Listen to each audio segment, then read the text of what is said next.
"As your new wife, I am allowing your mother to live in my old apartment," announced my daughter-in-law at the wedding reception. I smiled. I appreciate it, but I am very happy living on my property. My son interrupted me immediately. "Mom, I decided not to tell you before, but my in-laws and my sister-in-law are going to move in there." I looked around the room. Actually, they were nowhere to be seen. Then I said very loudly. That sentence hung in the air like glass about to shatter. All the guests turned their heads toward our table. The band stopped playing. The waiters stopped in their tracks, and my son Stephen, my only son, looked at me with a mixture of shame and defiance that I had never seen in his eyes before. My name is Linda. I am 67 years old, and that night I was wearing my burgundy suit that I kept for special occasions. I had ironed every pleat with care. I tied my hair back in an elegant bun. I even put on the pearl earrings that my late husband Arthur gave me for our 20th anniversary. I wanted to look dignified for my son's wedding. I wanted him to be proud of me. How wrong I was. Vanessa the bride was still standing by the head table with her glass of champagne raised high and that smile that I now recognize as pure calculation. She was wearing an ivory dress with beadwork that must have cost more than I earned in 6 months. Her family had organized everything. The event hall downtown, the Flowers brought in from out of state the banquet for 200 guests. And now I understood why. Because when you have total control of the stage, you can write any script. Linda said Vanessa with that sweet voice she used when she wanted to seem generous. I know that at your age it is difficult to maintain such a big house. That is why Stephen and I thought you would be more comfortable in something smaller, more manageable. At my age, as if my 67 years turned me into a decrepit old woman, incapable of opening a door. And since my parents and my sister Monica are going through a difficult time, she continued, we thought it would be perfect for them to help you with the expenses of your house while you settle into Stephen's apartment. It is a solution that benefits everyone, do you not think? The table where my neighbors, Mrs. Higgins and Mr. Higgins, were seated fell into an awkward silence. I saw them exchanging glances. Some guests were already murmuring. Others pretended to check their phones. Stephen did not even look at me. He had his eyes glued to his plate like when he was a child and knew he had done something wrong. I took a deep breath. It smelled of orange blossoms and expensive perfume. It smelled of betrayal wrapped in gift paper. Vanessa. I finally said with a calmness that surprised even me, I appreciate your generosity, but there is something you should know. I stood up. All eyes were on me. That house that you so kindly want me to leave is not just mine. It is the result of 15 years of working 12 hours a day after becoming a widow. It is my husband's inheritance sold brick by brick to pay for my son's college tuition. It is every dollar I did not spend on myself to give Stephen a future. Vanessa blinked. Her smile trembled slightly. And most importantly, I continued feeling my voice getting firmer. The thing is, your parents and your sister, the ones who are supposedly going to move in to help me, where are they? Because I have been at this wedding for 3 hours and I have not seen any of them. The silence was now absolute.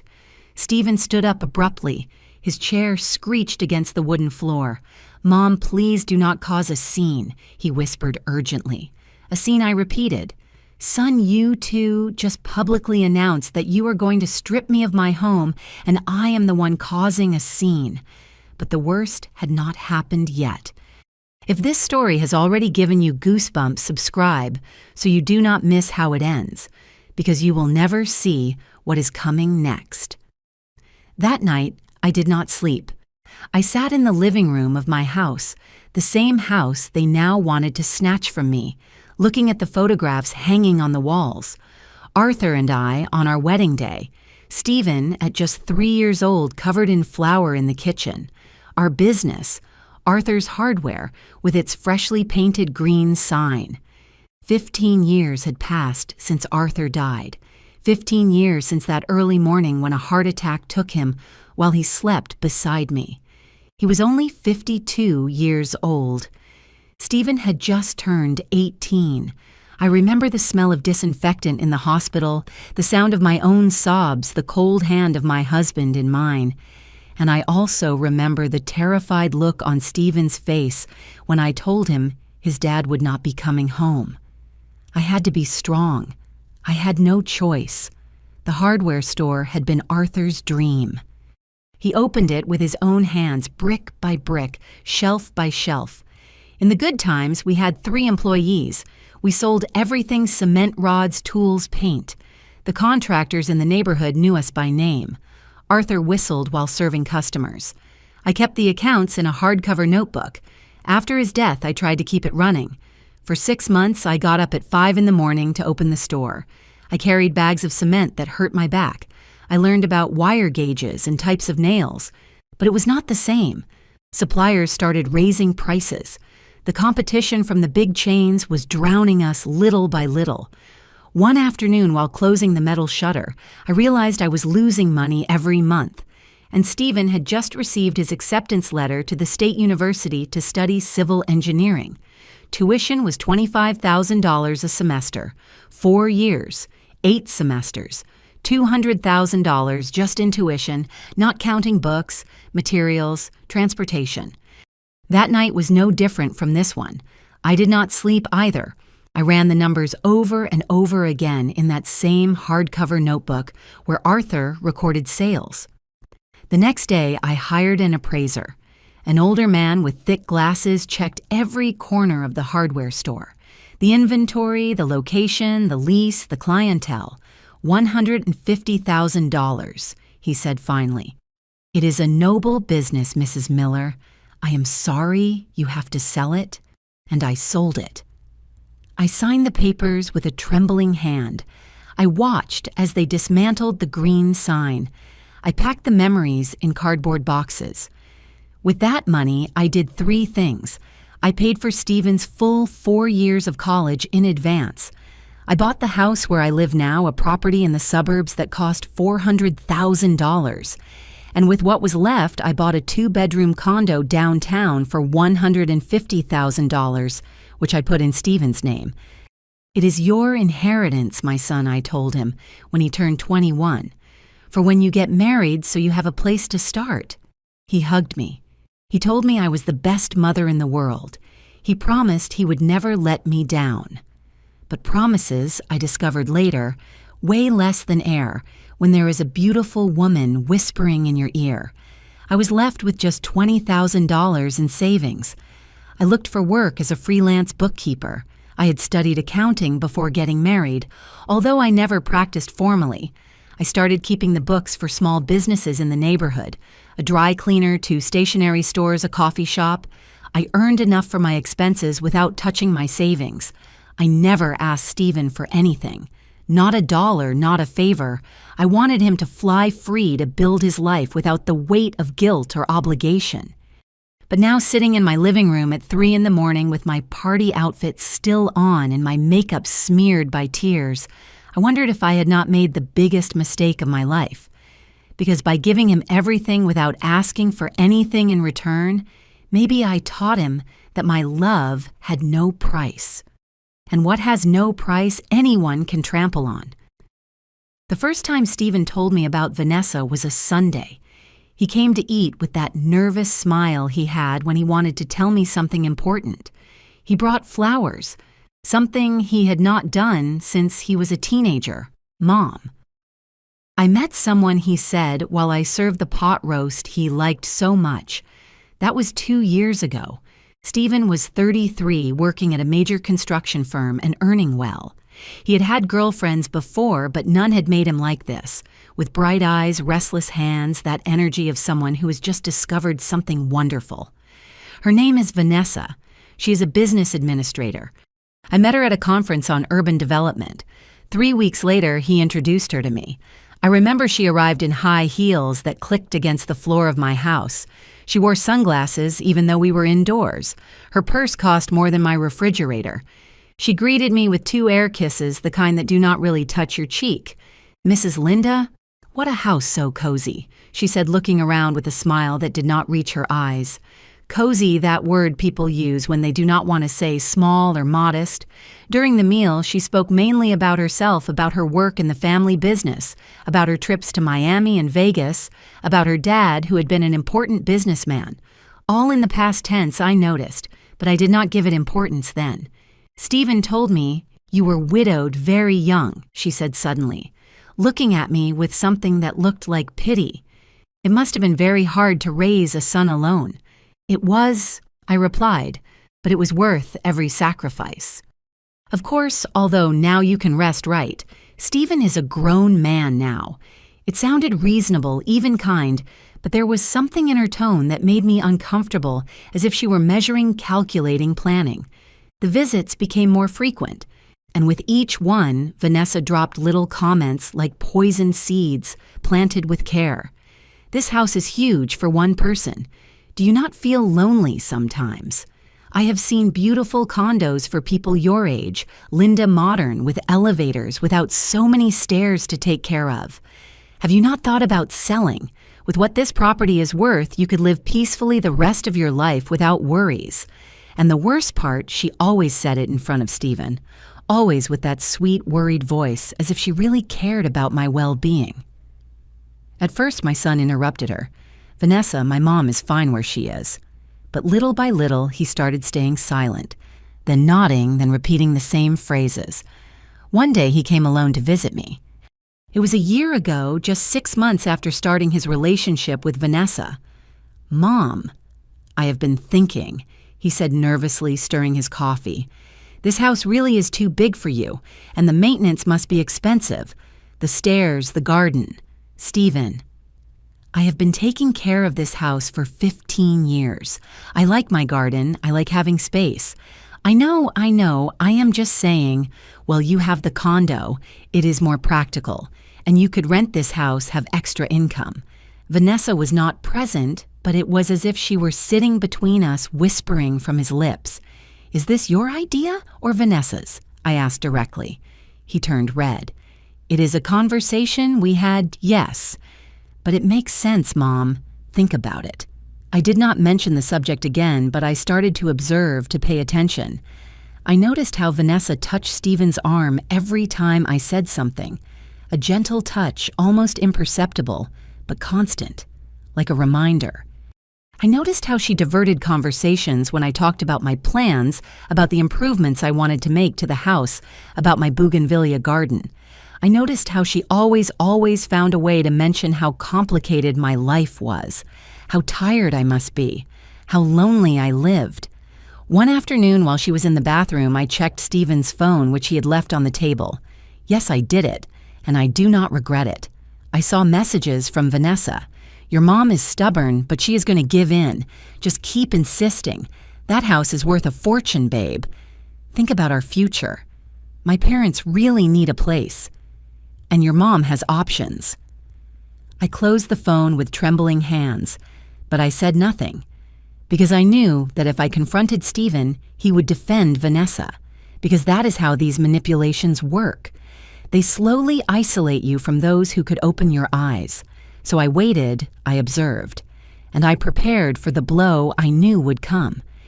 Only I never imagined it would be at his own wedding in front of 200 people, where they would finally show their true intentions. After that scene at the wedding, Stephen caught up with me in the parking lot. I was looking for my car keys with trembling hands, the car lights reflecting on the wet pavement. It had rained during the party, as if the sky were also crying for what it had just witnessed. "Mom, wait." His voice sounded desperate. I stopped. I did not turn around. "I need to explain." "Explain what, Stephen? That you decided my life without consulting me, that you humiliated me in front of all those people. It was not like that. Vanessa just wanted, she thought it would be easier if we announced it publicly so you would not feel pressured to say yes just for me." I turned around then. I looked him in the eyes, those eyes that looked so much like his father's. And did it work? Do I feel less pressured now that 200 people know you are going to kick me out of my house? He ran his hand through his hair, a gesture he had done since he was a child when he was nervous. Vanessa's parents' mom, they lost their house, they have debts. Richard had problems with his business, and that is why I have to pay. That is why I have to give up my home. It is not giving up. It is sharing. It is helping a family in need. I am 67 years old, Stephen. I worked all my life. I sold your father's business, his dreams, to give you a future, and now you ask me to hand over my present too. He remained silent. In the distance, I could hear the party music continuing inside. They did not come today because they are ashamed, he said finally. Stella, Richard, and Monica did not want to come because they knew this would be awkward. How convenient. I took a deep breath. When he spoke again, his voice was different, harder. Mom, you are going to have to understand that it is not just you anymore. Now I am part of a bigger family. Vanessa is my wife. Her problems are my problems, and I need you to. To what? To sacrifice myself once again, to make myself small so others can fit. He did not answer, and in that silence I understood that I had lost something more than a house. I had lost the son I raised. I got into my car and drove to my house crying all the way. The city streets shone with the recent rain. I passed the old location of the hardware store. It was now a convenience store. Not even a trace of the green sign remained. During the next 3 days, Stephen did not call me, but Vanessa did. Linda, I am very sorry how things turned out. Her voice sounded rehearsed. It was not my intention to make you uncomfortable. I just thought it would be easier if we all agreed from the beginning. No one asked me if I agreed. I know. That is why I am calling you. I want to explain the situation to you well. Can we meet? Maybe at a coffee shop. Just us two, quietly. I agreed. Not because I trusted her, but because I needed to understand exactly what I was dealing with. We met at a Starbucks uptown. She arrived late as always with huge sunglasses and that very expensive purse. My family is going through a very difficult time. She started after ordering a latte with almond milk. My dad, Richard, had an import business. He was successful, Linda. We had a house in the exclusive suburbs, 2 new cars. But 3 years ago, everything got complicated. There were problems with suppliers, accumulated debts. How much do they owe? I asked directly. She blinked, surprised by my frankness. It is not just about money. It is about dignity, about not letting my family sleep on the street. Where are they living now? In a rented apartment, small. My mom, Stella, had to look for work after years of being a housewife. My sister, Monica, got divorced recently and is with them. It is humiliating for everyone. She sipped her coffee. I saw her perfectly manicured nails, her watch that cost more than 3 months of my income. Your house has 4 bedrooms, she continued. More than enough space. They could help you with the maintenance, with the expenses, and you would be calmer in Stephen's condo. No stairs, no garden to take care of, no responsibilities. I like my responsibilities. Linda, her tone changed. It became colder. Be reasonable. Stephen is my husband now. This is not just your decision. The condo is also in his name. Technically, he already has a legal right over that property. There it was, the barely veiled threat.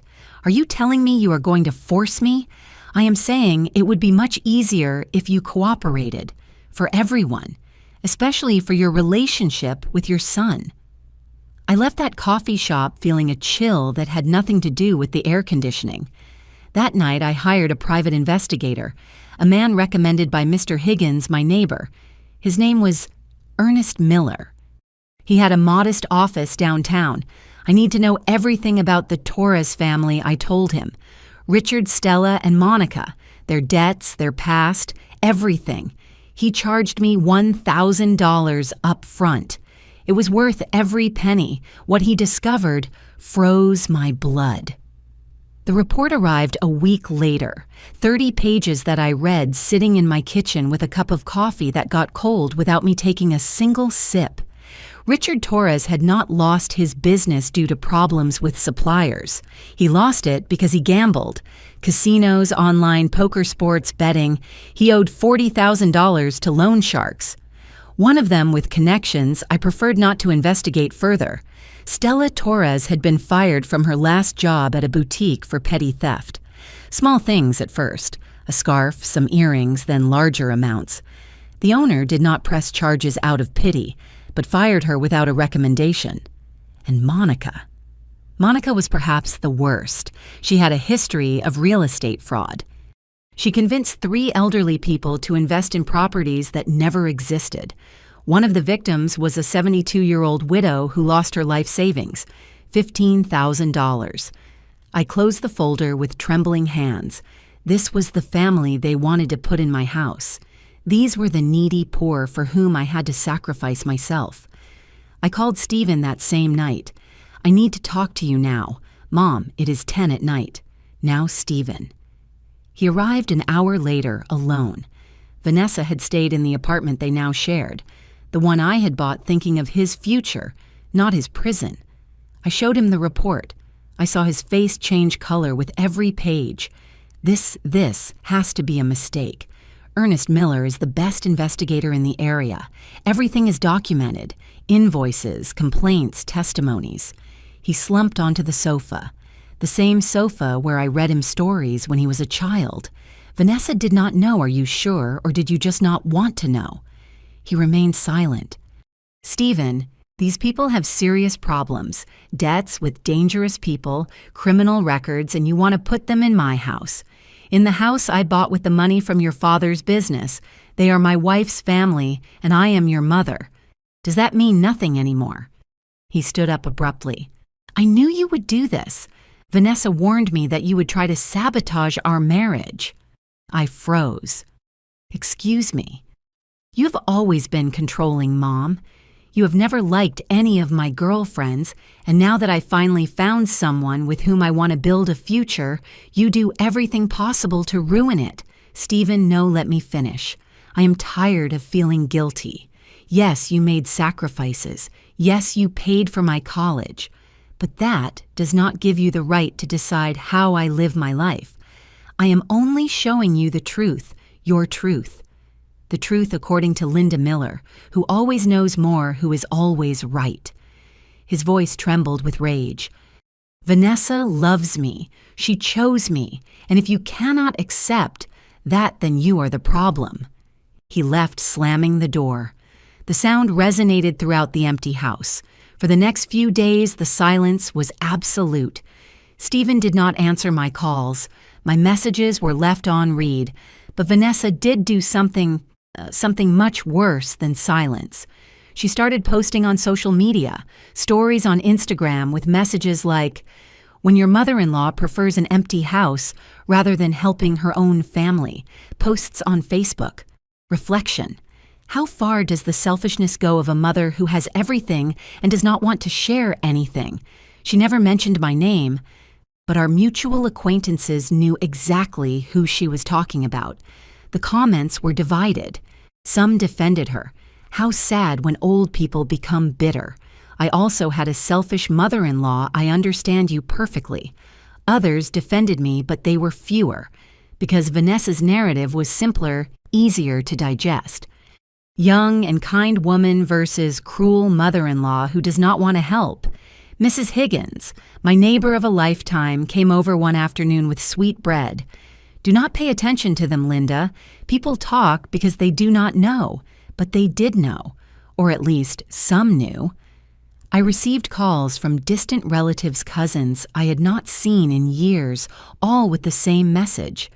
Is it true that you do not want to help your daughter-in-law's family? At the market, the lady who sold me vegetables looked at me differently. At church, some women stopped greeting me. The worst part was when I went to the bank to do some paperwork. The teller recognized me. You are Stephen Miller's mom, right? I saw what your daughter-in-law posted. What a shame, ma'am. Children these days do not value what one does for them. It was not compassion I saw in her eyes. It was pity, and something worse, satisfaction, that morbid pleasure of seeing someone else sunk in trouble. One night, someone knocked on my door at 11. It was Stephen. He had suitcases. "Can I stay here tonight?" he asked with a small voice. "What happened?" We argued. "Vanessa. She says that if I do not convince you to move, it is because I love you more than her." I let him in. I made him chamomile tea. He sat at the kitchen table like when he was 20 and came to tell me his problems. "Mom, I am tired. Vanessa cries every day for her parents. She tells me I am a bad son because I do not support her. But you also make me feel guilty. I do not want you to feel guilty, son. I want you to use your head." And if he stopped as if the words were hard to say, "What if you leave the house to them just for a while, until their situation improves, a year, maybe 2? I looked directly at him. "Do you trust that they will leave after that time?" He did not answer because he knew the answer. He stayed that night. But in the morning, Vanessa arrived crying, begging him to come back, and he left. I was left alone in my house, that house that now felt too big, too silent. And for the first time in 15 years, since I buried Arthur, I cried, feeling that I had lost everything. But I did not know yet that the worst was still to come. 2 weeks passed without news from Stephen. 2 weeks in which I woke up every morning with a weight in my chest that did not let me breathe well. I stood in front of the bathroom mirror and saw a woman I no longer recognized. Puffy eyes, deeper wrinkles, hair grayer than I remembered. But pain, I discovered, can turn into something else when you let it settle. It can turn into clarity, into determination, into something cold and sharp as a knife. One morning I woke up different. I tied my hair back, put on my usual blouse, made coffee, and made a decision. I was not going to continue being the victim of this story. I called Ernest Miller again. "Mrs. Miller," his voice sounded surprised. "I did not expect to hear from you so soon. I need you to dig deeper, much deeper. I want to know everything about Vanessa, too. Her past, her previous relationships, her work, everything. Will that cost? I have savings, tell me how much." We agreed on another $1,500. Money that hurt to spend, but that I knew was an investment in my future. While Ernest worked, I did too. I started documenting everything, every text message, every social media post, every interaction. I bought a new notebook, one of those hardcover ones like the one Arthur used for the business. On the first page, I wrote, "The truth about the Torres family." I also hired a lawyer, not just any lawyer. Attorney Patricia Collins, a specialist in family and property law. She had a small office, but her reputation was impeccable. "Tell me everything she said when we sat in her office." I told her, from the wedding to Vanessa's veiled threats. I showed her the property documents for my house and the condo. She took off her glasses and looked at me with an expression I could not interpret. "Mrs. Linda, did you know that your house is not completely in your name?" I felt the floor move beneath my feet. "What do you mean it is not? When you bought this property 15 years ago, you signed a trust. Look here." She pointed to a clause in the documents that I did not even remember reading. "The house is in a family trust. You are the grantor and lifetime beneficiary." "Yes, but there are specific conditions." "What kind of conditions? If someone who is not a direct blood heir lives in the property without the express consent of the grantor, the property can revert to, let me see, a designated charitable foundation in Annex B." I leaned back in the chair. "I do not remember signing that. It is common. Many notaries include these clauses as additional protection. Was the notary who attended you a friend of your husband?" "Yes, Ernest Williams. He was a classmate of Arthur's in high school." "Then he probably did it to protect you so no one could take the house from you or take advantage of you after becoming a widow." My mind worked quickly. "And if there are already people living there, people I did not authorize?" "It depends. How long have they been living there?" "No one lives there yet, but they are pressuring me to let them in. Then you have an advantage. According to this clause, if you allow unauthorized people to live there for more than 90 continuous days, the trust activates automatically. You lose the property, And if I want to activate it sooner, can I do it intentionally? Attorney Collins looked at me with renewed interest. Explain to me what you have in mind. I explained. Everything. My plan was still forming, but the central idea was clear. If I was going to lose something, it would be on my own terms, not theirs. 3 days later, Ernest Miller handed me his second report. This one was even thicker than the first. I sat in my living room with a cup of lime tea to calm my nerves and started reading. Vanessa Garcia Torres, 28 years old. But the surprises began much earlier than her age. She had had 3 serious relationships in the last 5 years, all with older men, all with properties or businesses. The first relationship ended in a harassment lawsuit after he asked her to return a car he had given her. It was settled out of court. The second relationship was with a businessman from Ohio. They lasted 8 months. 3 months after breaking up, the man lost his company. Under strange circumstances, documents signed that he did not remember signing accounts emptied. He could never prove that Vanessa was involved, but the investigator had found transfers in Stella Torres's name on suspicious dates. The third relationship, the third one, knocked the wind out of me. She had been engaged. The man's name was Richard Salinas, owner of 3 fast food franchises. Rich, much richer than Stephen. The engagement was broken 2 weeks before the wedding. Why? Because Richard's mother hired a private investigator. She discovered the same thing I was discovering now, and Richard had the guts to end the relationship. Vanessa sued for emotional distress. She lost the case, but Richard had to pay her $2,000 just to close the process without more scandals. After that, Stephen appeared my son, a civil engineer with a good salary properties, and most importantly, a widowed mother with a big house in a prestigious suburb. I kept reading. The report included screenshots of conversations Ernest had obtained through contacts, messages between Vanessa and Monica. This one bites. The old lady is not going to last long with that pressure, and if she refuses, she is not going to refuse. Stephen is already on my side, and if the old lady does not cooperate, we will make her life impossible until she gives in. My hands trembled so much I had to leave the sheets on the table. There was more. Vanessa did not work in any family business. That company went bankrupt 4 years ago. Since then, she lived on small temporary jobs and mainly on loans from friends and acquaintances that she never paid back.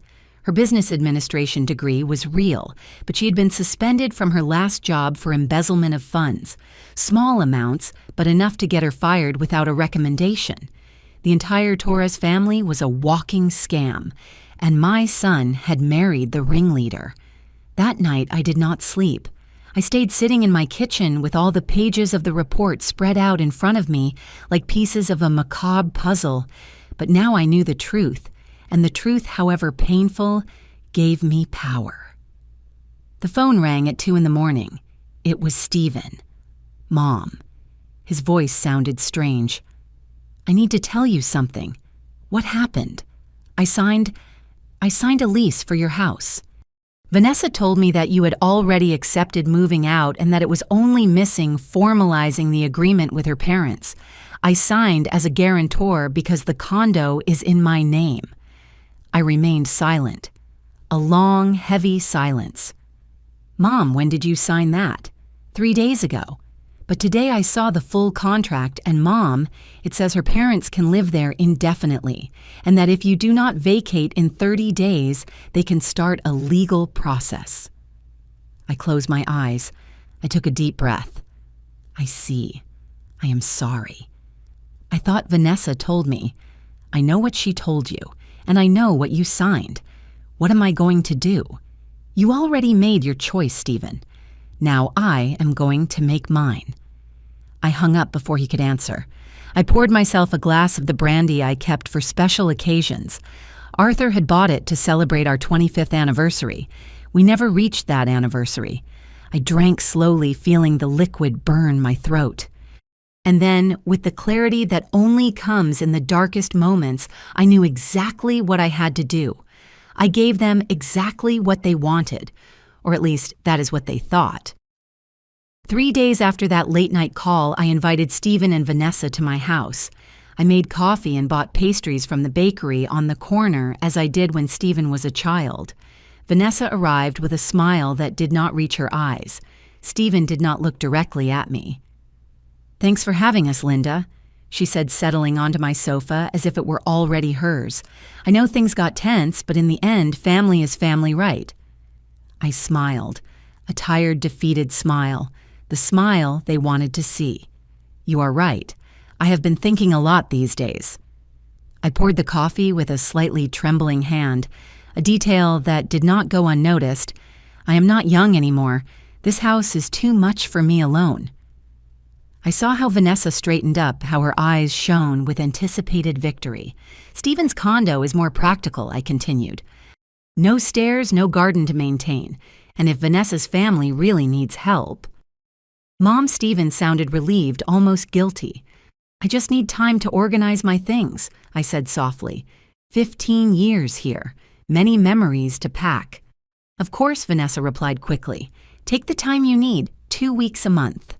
3 weeks, I said. "I move in 3 weeks." Vanessa extended her hand across the table and squeezed mine. Her fingers were cold. "You are a wise woman, Linda. This is the best for everyone." When they left, I sat in my living room for hours looking at every corner the armchair where Arthur read the newspaper, the stain on the wall left by Stephen when he was 8 and played ball inside the house, the curtains I had chosen 10 years ago. But I did not cry. I had no more tears. The Torres family moved in 2 days later. They did not wait for the 3 weeks. They arrived with a moving truck on a Tuesday morning. I stood there watching as they unloaded furniture boxes, televisions. Richard Torres was a man of about 60, with a belly with that air of someone who once had money and never got over losing it. Stella was thin, nervous, with her hands always busy with something. Monica was 32, bleached blonde, high heels, even for a move. Mrs. Linda Richard greeted me with false cordiality. "How kind of you to allow us to stay here. We appreciate it enormously." "It is temporary," I replied. Of course. Just until our situation improves." Liar. I could see it in his eyes. They had no intention of ever leaving. I gave them a tour of the house. I showed them where the water shut-off valves were, how the heating worked where I kept the tools. "This bedroom was my son's," I said, opening the door to the room that still kept some of his soccer trophies. "Perfect for me," said Monica, entering without asking for permission. She ripped a poster off the wall. "This has to go. I am going to paint it pink." Something tightened in my chest, but I just nodded. In my bedroom, the main one, Stella touched my things. "This clock," she pointed to the antique wall clock hanging by the window. "Is it valuable?" "It was my husband's. His grandfather gave it to him." It is a bit old-fashioned, right? But surely we can sell it. These antiques are sometimes worth something. It is not for sale." "Well, technically you do not live here anymore, so..." She laughed. A high-pitched laugh that drilled into my ears. I packed my essential things that same afternoon. Clothes, important documents, Arthur's and Stephen's photos. I took the wall clock, too, wrapped in a blanket. Stephen came to help me load the boxes into his car. We worked in silence. The Torres family watched us from the living room drinking beers, commenting on what they were going to change first. "That kitchen is very outdated," I heard Monica say. "It needs a complete remodel." In Stephen's condo, the one that would now be my home, I unpacked my things with mechanical movements. It was a nice space, 2 bedrooms, good lighting, but it felt alien, like a hotel where I was visiting. I hung the clock in the living room. Stephen helped me level it. "Mom, I know this is hard." "It is okay," I lied. "Vanessa promised it will be temporary. As soon as her parents get jobs." I did not answer. It made no sense. During the next 2 weeks, Stephen visited me every 3 days. He brought me food, asked me how I was. I smiled, said everything was fine, that I was adapting.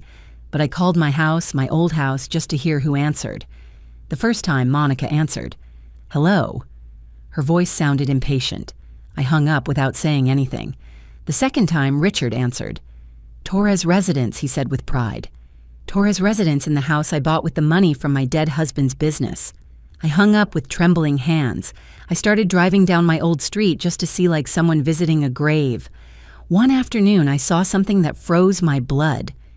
A truck from a pawn shop parked in front of my house.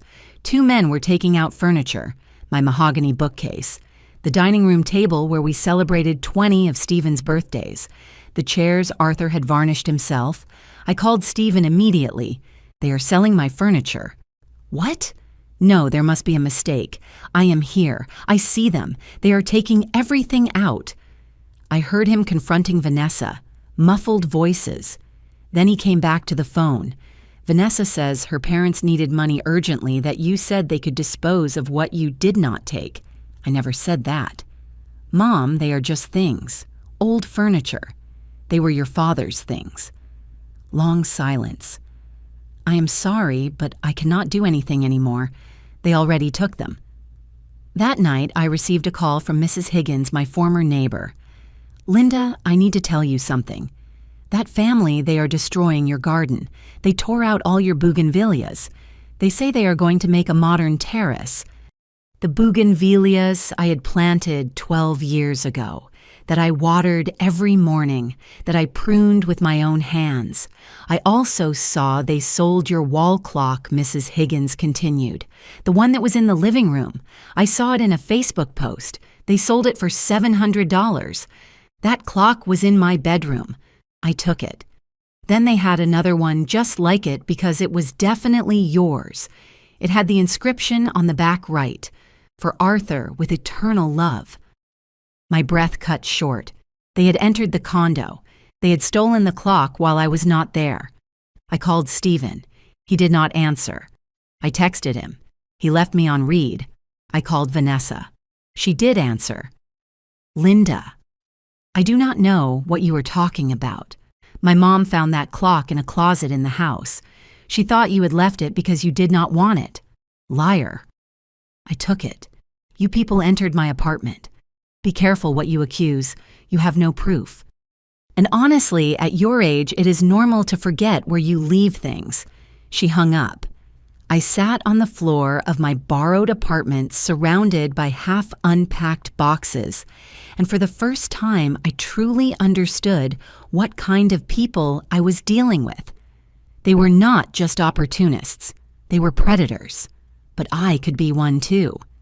I took out my notebook, the hardcover one, and added a new page, Evidence of Theft and Violation of Private Property. Below, I began to write. Every detail, every stolen object, every lie.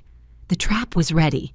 It was only missing for them to fall completely into it, and they were missing exactly 67 days for the trust clause to activate, 67 days for them to lose everything, 67 days for my revenge.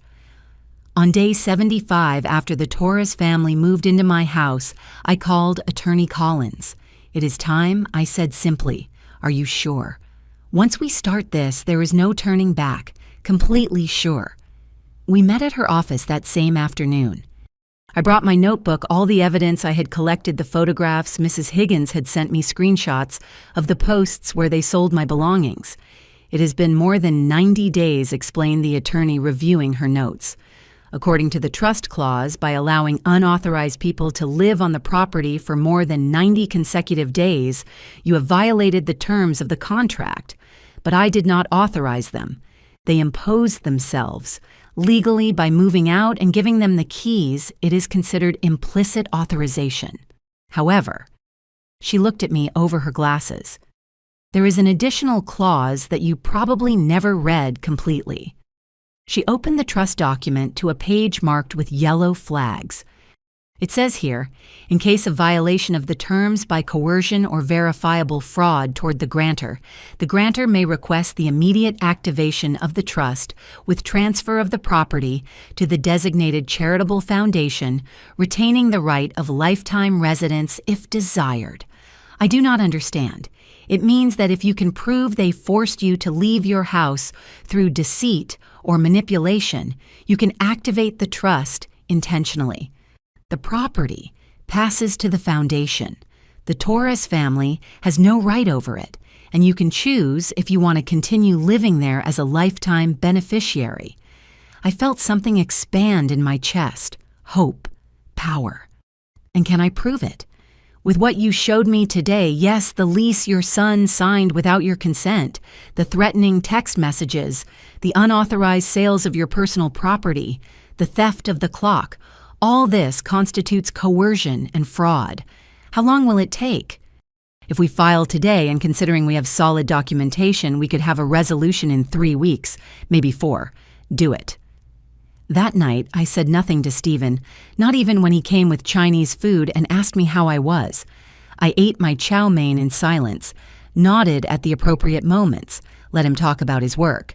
Vanessa is very happy, he commented. She says her parents finally feel at peace, that your house gave them stability. That is great, I replied with a soft smile. See, Mom. In the end, everything turned out well. You just needed to adapt to change. I wanted to scream at him. I wanted to show him all the photos, all the proof of what his precious wife and her family were doing. But I held back. Silence is also a weapon, and I was learning to use it. A week later, I received the official notification. Attorney Collins had filed the lawsuit. The family court had accepted the case, urgently given the evidence of fraud and manipulation toward an elderly woman. Now comes the interesting part, she told me on the phone. They are going to notify all parties involved, your son, your daughter-in-law, and the current residents of the property. They have 5 business days to respond. And then there is a hearing, and that is where you are going to have to be very strong, Linda. They are going to try to paint you as the villain, as the selfish mother who regretted helping. Let them try. The notification arrived on a Tuesday. Stephen appeared at my apartment at 8 at night. He did not knock. He had a key. He entered like a hurricane. "What is this?" he shouted, waving the papers. "A lawsuit. Are you suing us?" I remained seated on the sofa with my knitting in my hands. I had started knitting a scarf, something to keep my hands busy. I am not suing you. I am exercising my right over my property. It is the same thing. Mom, how could you? Vanessa's family is going to be on the street, like I was left from my own house. You chose to move. I put the knitting aside. I looked directly at him. I chose. Stephen, you signed a contract behind my back. They pressured me publicly at your wedding. They sold your father's furniture. They stole the clock your dad loved. They destroyed my garden. Is that choosing? He ran his hands through his hair, a gesture that now reminded me more of his father-in-law than Arthur. They were mistakes, misunderstandings. But this is cruel, Mom. Vanessa is destroyed. She cries every day. How convenient. What happened to you?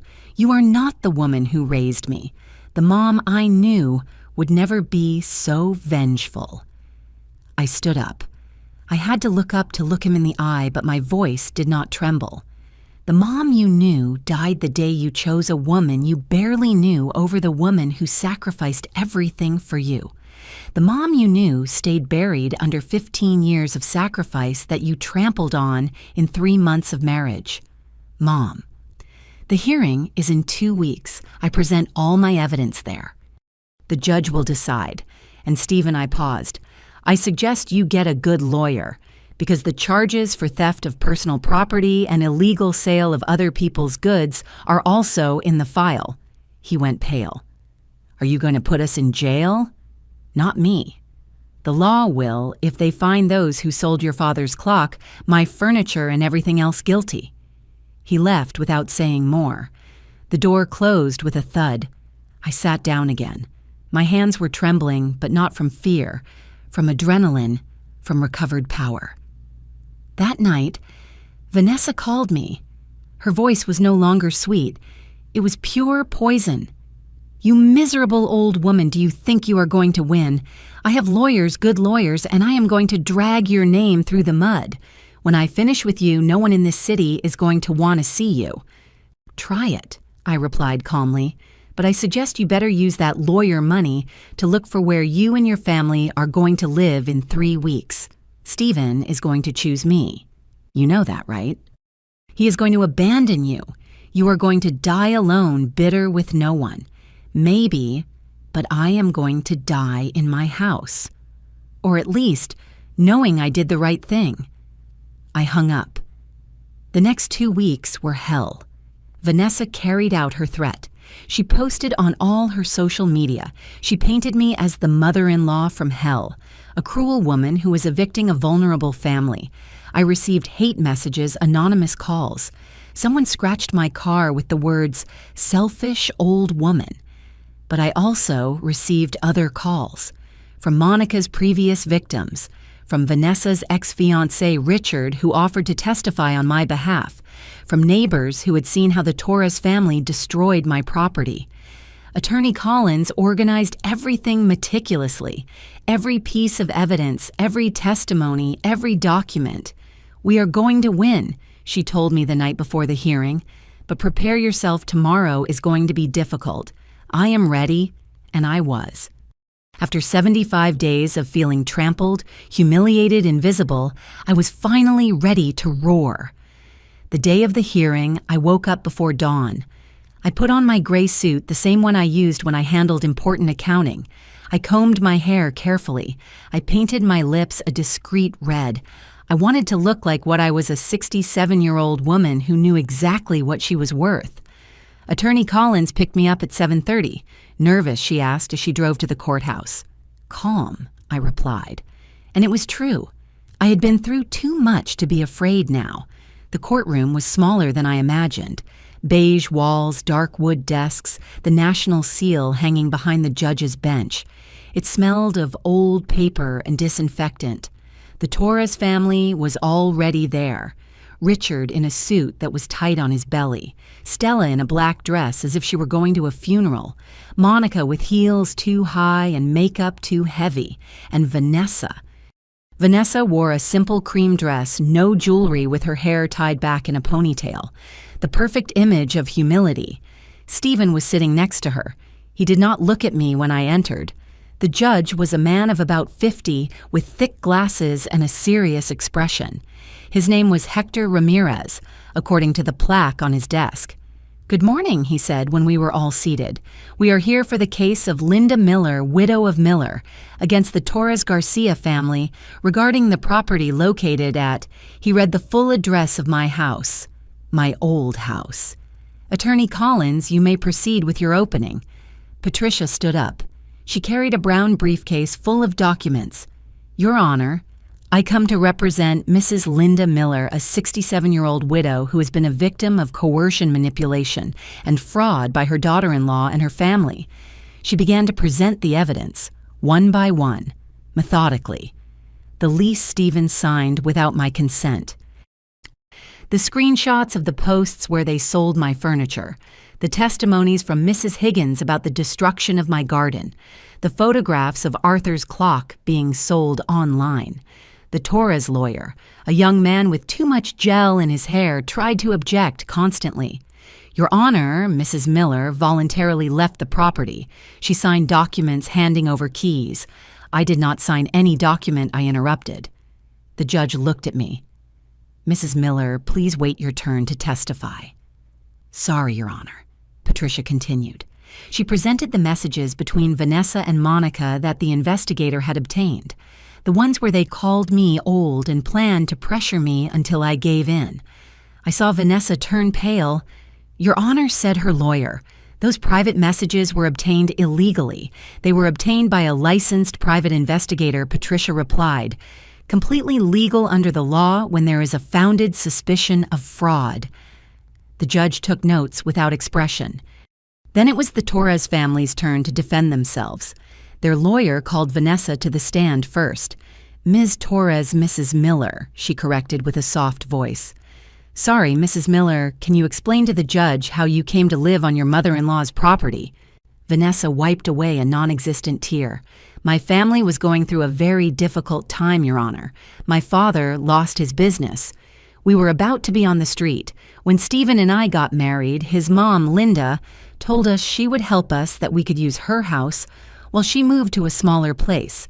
She offered voluntarily. "Yes, she said it was her wedding gift to us." "Lie, blatant lie. And the furniture you sold." Linda told us to take what we wanted, that she did not need them anymore. She even gave us permission to make modifications to the house. And the clock. That clock was in a closet. We thought she had forgotten it. My mom sold it to buy food. We did not know it was important. Every word was like a stab, but I kept still, serene. The judge looked directly at her. Do you have proof that Mrs. Miller authorized these actions? Vanessa hesitated. It was verbal. Everything was verbal, I understand. Then they called Stephen. My son took the stand, avoiding my gaze. Mr. Miller, said the Torres lawyer. Was your mother in agreement with the arrangement? Stephen shifted uncomfortably in his seat. She was reluctant at first, but eventually she understood it was for the best. Would you say she was forced? No, I do not think so. You do not think so, or she was not forced. The judge's voice was sharp. There was pressure, yes, but pressure from whom? Stephen looked at Vanessa. She held his gaze with pleading eyes. From the circumstances. Vanessa's family needed help and, answer the question, Mr. Miller, was your mother pressured or not? The silence stretched heavy, dense. Yes, he said finally in a low voice. Yes, she was pressured. I heard Vanessa's stifled gasp. The judge took note. Then it was my turn. I went up to the stand with a firm step. I put my hand on the Bible and swore to tell the truth, and I told it, all of it. No embellishments, no drama, just the facts.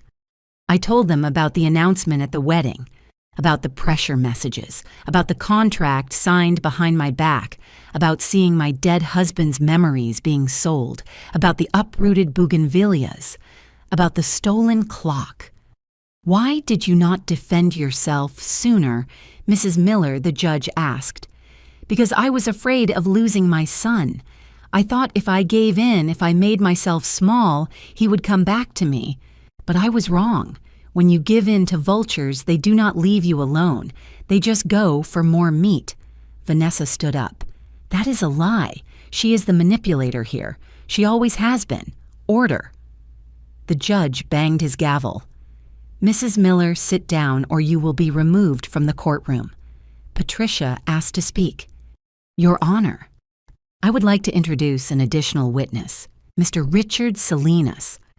Richard entered the room. Vanessa's ex-fiancé, a man of about 40, well-dressed, sure of himself. He testified for 20 minutes. He told how Vanessa had manipulated him, how she tried to keep properties in her name, how her family had tried to isolate him from his mother. The same pattern, he said, looking directly at Vanessa. Finds a man with resources, approaches him playing the victim, manipulates to obtain properties, and when she cannot get any more, she looks for the next one. Vanessa was crying now, real tears, desperate. The judge reviewed all the documents for what seemed like an eternity. I have seen enough, he said finally. The evidence presented clearly demonstrates a pattern of coercion and fraud.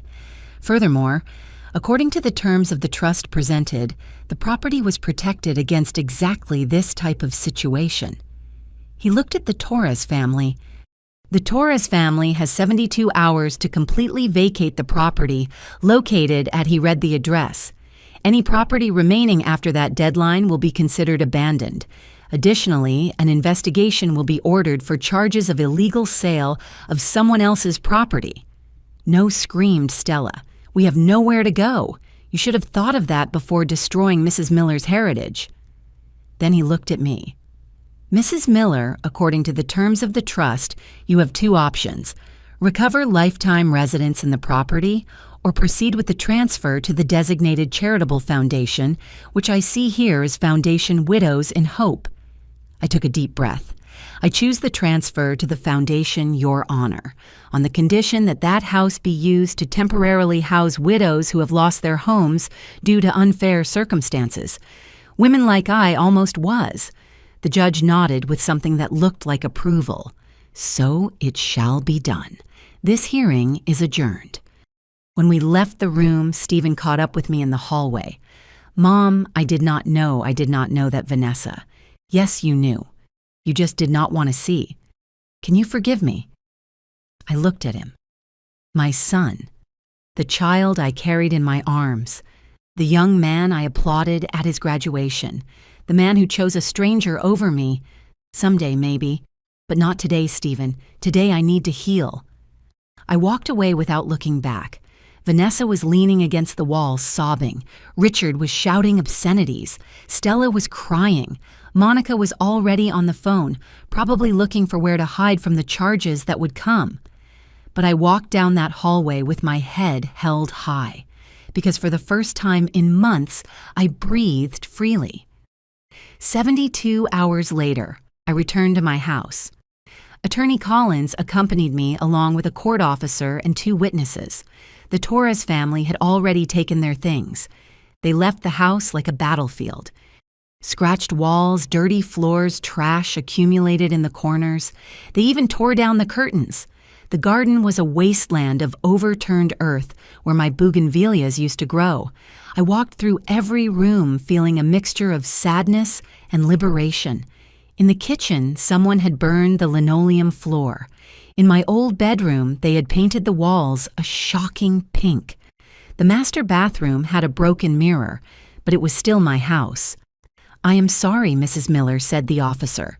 "Some people respect nothing." "It does not matter," I replied. "Walls can be painted.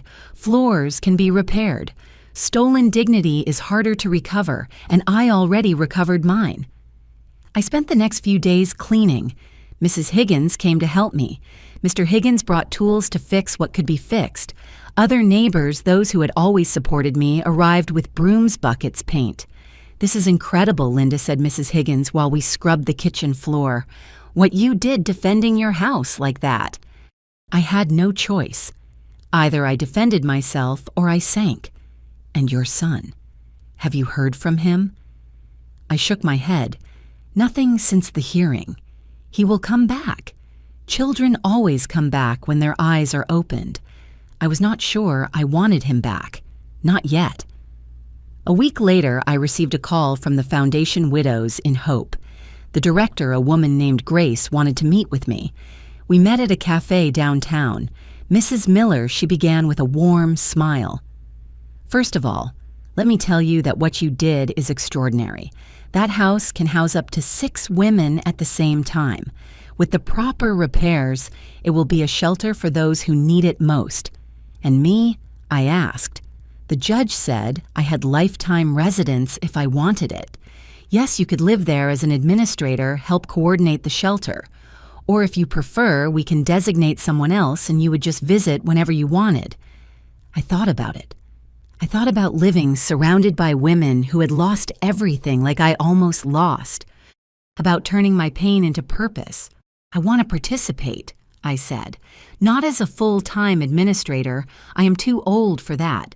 But I want to help tell my story to the women who arrive. Let them know that you can survive betrayal, that you can recover dignity." Grace extended her hand. I shook it. 2 weeks later, the house was transformed. We had painted all the walls light colors. We bought simple but dignified furniture. We replanted the garden with new bougainvilleas and also with roses, jasmine, and a small herb garden. The first resident arrived on a Tuesday. Her name was Rose. She was 58 years old. Her son had kicked her out of her house so his girlfriend could move in. The story sounded terribly familiar to me. "You are not alone," I told her as I showed her her room. "Here you are going to heal, and then you are going to fly." She cried in my arms, and I cried with her, because now I understood that my pain had not been in vain. A month after the hearing, Stephen appeared at the door. He no longer looked like the confident and proud man who had chosen Vanessa over me. He had deep circles under his eyes. He had lost weight. His clothes were wrinkled. Mom. I stood at the door without inviting him in. "I got divorced," he said without preamble. "Vanessa, it was all true, everything you said. I found her trying to get me to sign documents to sell the condo. My condo, the one you bought. I am sorry," I said, and I meant it. No, I am sorry. I took too long to see what was always in front of me. I let myself be blinded by I do not even know why. by the idea of love, I suppose, by not wanting to be alone. The fear of loneliness makes us accept toxic company. Will you be able to forgive me someday? I looked at him. My son. The product of my love with Arthur. The child I carried, fed, educated with everything I had. Forgiveness is not asked for Stephen. It is earned. With time, with actions, with real change. What do I have to do? First, be honest with yourself about why you betrayed me. It was not just Vanessa. There was something in you that chose to believe her instead of trusting me.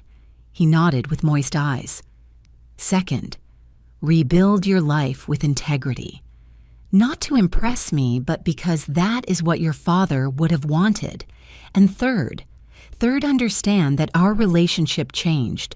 I am no longer the mother who sacrifices in silence, and you can no longer be the son who takes that sacrifice for granted. I understand. Good. I paused. There is a room available here. Not for you, but you could come once a week to help with maintenance with the garden, meet the women who are recovering, learn from their stories. Are you giving me a chance? I am giving you the chance to become the man your father would have been proud to know. He came the next Saturday, and the next, and the next. I saw him change slowly. I saw how he listened to Rose's stories, Mariana, who arrived later, Claudia and Anna. Abandoned, betrayed, stripped women. Women who were rebuilding their lives, brick by brick. One afternoon while we were working together planting new bougainvilleas, he said, "Thank you, Mom." Why? For not giving up on me, for showing me that true love has limits. That respect is more important than pleasing. I did not answer. I just kept planting. But inside, something healed a little more. 6 months passed. The house housed 5 women, all working, recovering, planning their futures. I lived in a small apartment nearby, but spent most of my days at the house, helping, advising, simply being present. Mr. Higgins died in March. Mrs. Higgins asked me to speak at his funeral. He always admired you, she told me.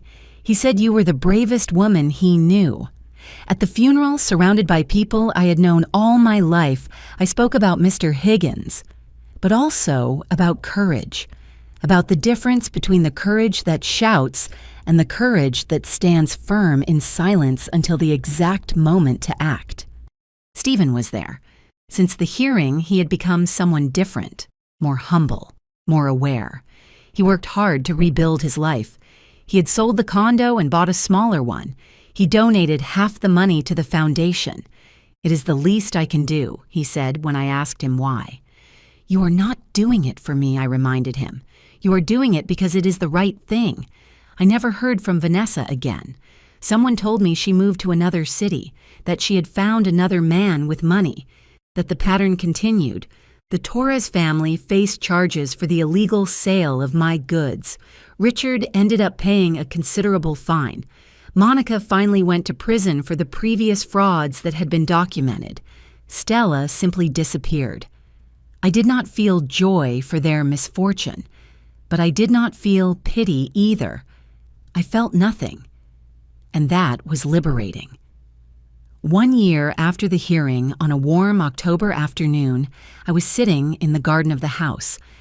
The bougainvilleas had grown beautiful, more vibrant than ever. Rose was inside preparing dinner. Mariana was reading on the porch. Anna was watering the plants. Stephen arrived with flowers, as he did every week now. "For you, Mom." I took them. They were sunflowers, my favorites. "How are you?" he asked, sitting next to me. "Fine, really fine." And it was true. I met someone, he said shyly. "Her name is Patricia. She's a teacher. You would like to meet her. Did you tell her your story already? All of it, including the ugly parts, including what I did to my mother. And what did she say? That we all deserve a second chance. But that second chances are earned, not given away." I smiled. I like her already. That night, after Stephen left, I sat in the garden until it got dark. I watched the stars appearing one by one in the sky. I thought about Arthur, about how he would have handled all this, probably with more grace than me. But I also thought he would be proud. Not of the revenge, but of the recovered dignity. Because this was never about punishing. It was about not allowing them to erase me. Rose came out with 2 cups of tea. "I thought you would like some company, Mrs. Linda." "Thank you, dear." She sat next to me in silence. After a while, she said, "My son called today." "Yes. He wants to talk. He says his girlfriend left him when she realized I had no money to give him." "And what did you tell him?" "That I would see him, but on my terms. That if he wants a relationship with me, he has to earn it." I squeezed her hand. "Well done. I learned from the best." We drank our tea in silence while the night settled completely, and in that silence I understood something fundamental. True wealth was never in the house, nor in the furniture, nor in the properties. True wealth was in knowing when to fight, when to yield, and when to simply walk with your head held high, knowing you did the right thing. It was in not allowing them to turn you into a victim of your own kindness. It was in understanding that love without respect is just manipulation in disguise. And it was in knowing that it is never too late to defend what belongs to you, not out of greed, but out of dignity. I looked toward the house, the lights on in every window, women who had hit rock bottom and were now rising, women who, like me, had learned that giving up is not the only option. And I smiled. Because this house, with its history of pain, transformed into a shelter, was my best revenge against those who thought they could break me. They did not break me, they strengthened me. And that was a victory much sweeter than anything else I could have imagined. Final reflection. Sometimes life puts us in situations where we have to choose between being kind or being strong.